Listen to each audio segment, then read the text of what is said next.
بسم اللہ الرحمن الرحیم۔ السلام علیکم ناظرین، ہوتا تو یہ ہے کہ جیسے کہ حضور صلی اللہ علیہ وسلم کے دور میں جب شراب پہ پابندی لگی اور جب حکم آیا کہ شراب پینا حرام قرار دیا تو صحابہ نے اپنے مٹکوں کو توڑ دیا اور تمام لوگوں نے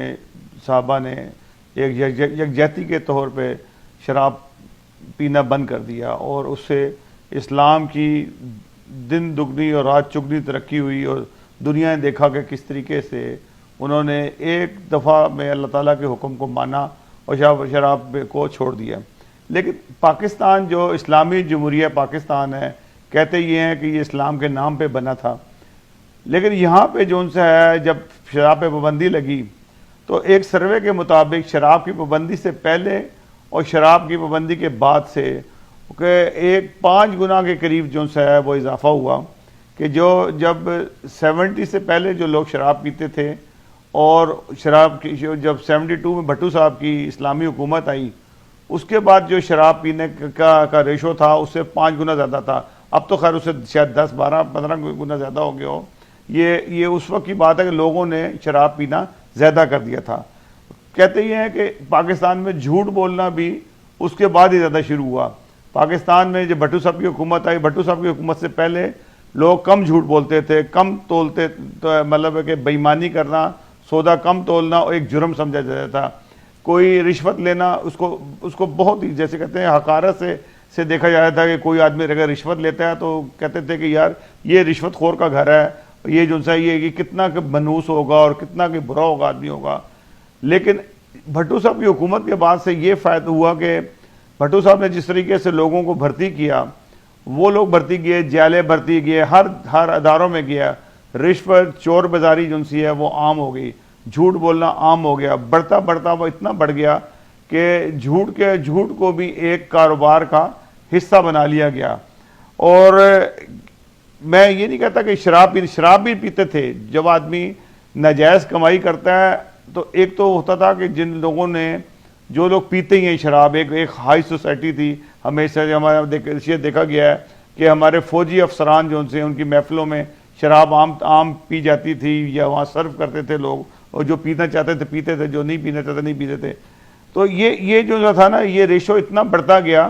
کہ لوگوں نے گھروں میں عام رکھ لی۔ جن کو شراب نہیں ملتی تھی وہ کرسچنز کے پرمٹ میں یا ایسے غیر مسلم کے پرمٹ جن کو شراب ان کو اجازت ہوتی ہے وہ لے کے آتے تھے۔ ان کے مالی حالات بہتر ہو گئے، انہوں نے اپنے اور کام چھوڑ دیے۔ کرسچنز نے جو کام کرتے تھے وہ شراب کی سپلائی میں لگ گئے، وہ ہالیڈے ان سے شراب لے رہے ہیں یا بڑے بڑے ہوٹلوں سے شراب لیتے تھے اور ان لوگوں کو پہنچاتے تھے، اور اس میں وہ ہزاروں روپے کماتے تھے۔ یہ تو ہو گیا بڑے لوگوں کی انکم۔ جو غریب آدمی کی تھی وہ بیچاروں کو جب شراب نہیں ملتی تھی عام، جو پاکستان میں پنڈی میں تھا تو خان برادر پہ شراب ملتی تھی، وہ بند ہو گئی اس کے بعد، اور وہاں پہ ان لوگوں کو تھوڑی بہت شراب ملتی تھی جس سے وہ گزارا کر لیتے۔ اس کے بعد کیا ہوا کہ انہوں نے چیڑی پینی شروع کر دی۔ چیڑی ایک ایسی بیماری ہے، وہ شراب بنتی ہے کہ وہ دیسی شراب ہوتی ہے، وہ ٹوٹل اسپرٹ سے بناتے تھے، اور اس سے بہت جلدی جگر اور گردے اور یہ چیزیں خراب ہو جاتی تھیں، اور بہت جلدی جو سی ہے جس کو عادت پڑ جاتی ہے اس کی موت واقع ہو جاتی تھی۔ پھر آپ نے دیکھا ہوگا، آپ سنتے ہوں گے کہ جگہ جگہ پہ جی دیسی شراب پی کے شادی کے موقع پہ 70 لوگ 60 لوگ 100 لوگ وہ اسپتالوں میں داخل ہو گئے، ان میں سے تقریباً 90% لوگ وہ مر گئے۔ تو یہ بھی عام بات تھی کہ یہ اس طرح سے لوگوں کو شراب تو پینی تھی انہوں نے شادی خوشی کے موقع پہ ان لوگوں نے، تو ان کو جب وہ جو صحیح چیز نہیں ملتی تھی تو وہ خود چوری سے شراب بناتے تھے۔ ان میں سے کوئی نہ کوئی ایسا آدمی ہوتا تھا جو کہتا تھا کہ جی میں بنانا جانتا ہوں، میں نے تو بڑی بنائی ہے، تو وہ بناتا تھا، اس میں کوئی نہ کوئی ایسی غلطی کر جاتا تھا جس سے ایک زہر، کیونکہ یہ بھی ایک گند بلا سے مل کے بنتی ہے، ان کو سبزیوں کو یا پھلوں کو گلا کے یا چیزوں کو کھجوروں کو گلا کے بنائی جاتی ہے۔ اس میں یہ دیکھا نہیں جاتا کہ اس میں کتنا کیا ریشو اس میں کس چیز کا ہے، کتنی اسپرٹ ڈالنی ہے، کتنی الکوہل ڈالنی ہے، یہ بھی ان کو اندازہ نہیں ہوتا۔ تو وہ اس کی جو ریشو ہے اس کو غلط کرنے کی وجہ سے ایک زہر بات ہو جاتا تھا، اور جو پیتے تھے اور پیتے جاتے تھے، اور جو پیتے اتنے تھے کہ ان کو اندازہ ہی نہیں ہوتا کہ ہم نے کیا کر لیا۔ اور پھر یہ عام روٹین ہے، کتنے واقعات ہونے کے باوجود بھی لوگ باز نہیں آتے۔ 4-5 لوگ کہیں مر جائیں تو اس کی تو خبر بھی نہیں آتی کہ وہ مرے تو مرے کیسے۔ تو میرا یہ اتنی لمبی تمہید باندھنے کا مسئلہ یہ تھا کہ حال ہی میں جو بیگم صفدر یعنی کہ مریم نواز صاحبہ ہیں، انہوں نے پرسوں ایک پریس کانفرنس کی اور اس کے اندر ایک ویڈیو جاری کی کہ یہ آج ہمیں ثبوت مل گیا کہ میاں نواز شریف صاحب بے قصور ہیں. ان کو جس جج نے سزا دی ہے اس سزا کے اندر اس نے بتایا ہے کہ وہ اس نے سزا بڑی غلط دی ہے مجھے، اور وہ میں نے دباؤ میں آ کے دے دی. میرا ضمیر جو ہے مجھے ملامت کرتا ہے، مجھے راتوں کی نیند نہیں آتی، میں ڈر جاتا ہوں خواب میں. اور اس نے وہ تمام باتیں بتائی. وہ تمام باتیں جو بتائی ہیں انہوں نے اپنے ایک دوست جو نون لیگ کے ایک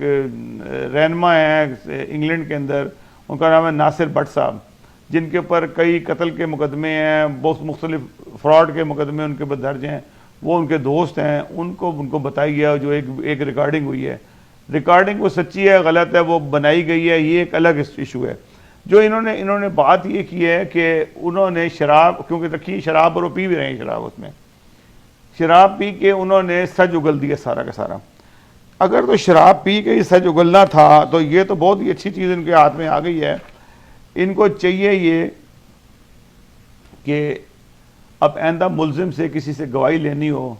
تو اس کو ایک مقدار تک شراب پلا دی جائے تاکہ وہ سچا بیان تو کم از کم دے دے، کیونکہ سچا بیان اب نہیں ملتا. جتنے بھی گواہ ملتے ہیں وہاں پہ چند ہزار روپے لیتے ہیں اور وہ گواہی آگے دے دیتے ہیں.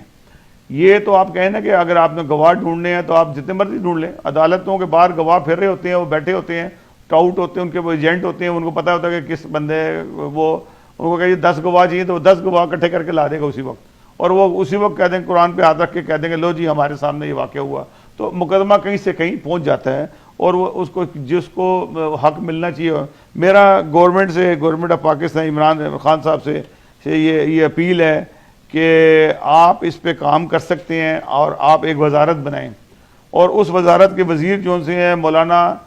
طاہر اشرفی صاحب کو بنائیں، کیونکہ طاہر اشرفی صاحب کو پتہ ہے کہ کس مقدار میں شراب سے نشہ چڑھ جاتا ہے، کس سے وہ بے ہوش ہو جاتا ہے، کس سے نشہ نہیں چڑھتا، یہ وہ اچھی طرح جانتے ہیں. اور تمام لوگوں کو پتہ بھی ہے کہ طاہر اشرفی صاحب ایک تجربہ کار آدمی ہیں اور انہوں نے اس پہ کافی کام کیا ہوا ہے. اکثر اخباروں میں ان کی خبریں آتی رہتی ہیں. تو اگر میں تو کہتا ہوں جیسے نواز شریف صاحب ہیں اپنا ان کا منی ٹریل نہیں دے رہے مثال کے طور پہ، ہر دفعہ ٹال جاتے ہیں. اگر ان کو ایک مقدار کے اندر ان کو شراب پلا دی جائے اور وہ طاہر اشرفی صاحب کی زیر نگرانی پہ لائی جائے، جب ان کو نشہ چڑھ جائے تو ان سے وہ بیان لیا جائے. میں صاحب کو لکھ کے دیتا ہوں کہ وہ میاں صاحب جو ان سے بالکل سچ بول دیں گے. بالکل جب وہ ان کا اندر سے دماغ ملامت کرے گا، ان کو پتہ تو ہے کہ یہ پیسہ گیا کس طریقے سے ہے. تو اسی طریقے سے باقی ملزمان بھی جو ان سے ہیں یہ کر سکتے ہیں، کیونکہ انہوں نے یہ مریم صاحبہ نے ایک ایگزامپل دے دیا ہے کہ جی سچ جو ان سے ہے نا وہ شراب پی کے ہی جو ان سے ہے وہ بندہ بول سکتا ہے. اور انہوں نے جج صاحب جو ان سے ہیں جنہوں نے شراب پی ہوئی تھی اور انہوں نے سچ بول دیا، اور ان کا بیان جو ان سے ہے انہوں نے اس کو شائع کر دیا. اگر یہ روایت اگر قائم ہو جائے تو اس کا مطلب ہے کہ آئندہ عدالتوں میں جج بھی جو ان سے ہیں شراب پی کے فیصلہ لکھیں گے، کیونکہ جج بھی جو ان سے ہیں وہ پریشر میں آ جاتے ہیں. اگر وہ شراب پی کے فیصلہ لکھتے ہیں جب ان کا ہوش اندر کا ضمیر جو ان سے ہے وہ چل رہا ہو اور اوپر کی جو دنیاوی ان پہ پریشر ہے وہ ختم ہو جائے، تو اس کا مطلب یہ ہے کہ وہ بھی ایک اچھا فیصلہ لکھ دیں گے. تو یہ ایک روایت جو ان سے قائم ہو چکی ہے اور یہ بھی مریم صاحبہ نے قائم کی ہے. اگر اس طرح سے کام ہو گیا تو اس کا مطلب ہے کہ تو ہر گواہ جو ان سے کہے گا جی مجھے پلاؤ جی میں بھی ایک ذرا گٹلا لما. تو یہ ایک روایت اچھی روایت نہیں ہے. میں نہیں کہتا کہ لیکن ایک مشورہ یہ ہے کہ اگر تو مریم کو جواب دینا ہے تو یہی جواب ہے کہ مریم صاحبہ کیوں نہ آپ کے والد صاحب سے اس کا آغاز کریں، ان سے بھی پوچھ لیں منی ٹریل کا، ان کو بھی 2 گھونٹ پہ لائی جائے جس سے وہ ان کو نشہ چڑھ جائے، کیونکہ وہ عادی نہیں ہے. میرا خیال ہے 1-2 گھونٹ کے اندر ہی وہ سچ بول دیں گے سارا کچھ، اور یہی ان کا آخری حل ہے. ناظرین ہمیں اگلے پروگرام تک کے لیے اجازت دیجیے گا. یہ تو ایک کیونکہ مجھے بڑا اس کا افسوس ہوا کہ یہ جو روایت قائم ہو رہی ہے، اور واقعی اس میں کوئی شک کی بات نہیں ہے کہ شراب جو سی ہے پابندی سے پہلے کم پی جاتی تھی، پابندی کے بعد اب تو خیر یہ اس وقت کی بات تھی کہ شراب کی پابندی کے بعد سے کتنی زیادہ شراب بڑھی، اور اب جو شراب ہے چھپ چھپا کے بہت پی جاتی ہے، اور ابھی بھی جو سی ہے اگر جو انہوں نے پابندی لگا کہ جو بہت بڑا ظلم ہوا بھٹو صاحب نے کیا، وہ ہیروین کو عام کر دیا اور دوسرے نشوں کو عام کر دیا، وہ ان نشوں سے انسان بالکل بیکار ہو جاتا ہے، اور اتنا نوجوان جن سے ہیں اس لت میں پڑ چکے ہیں کہ اللہ ہی بہتر جانتا ہے کہ اس نئی نسل کا کیا بنے گا۔ ناظرین، ہمیں اگلے پروگرام تک کے لیے اجازت دیجیے گا۔ اللہ حافظ۔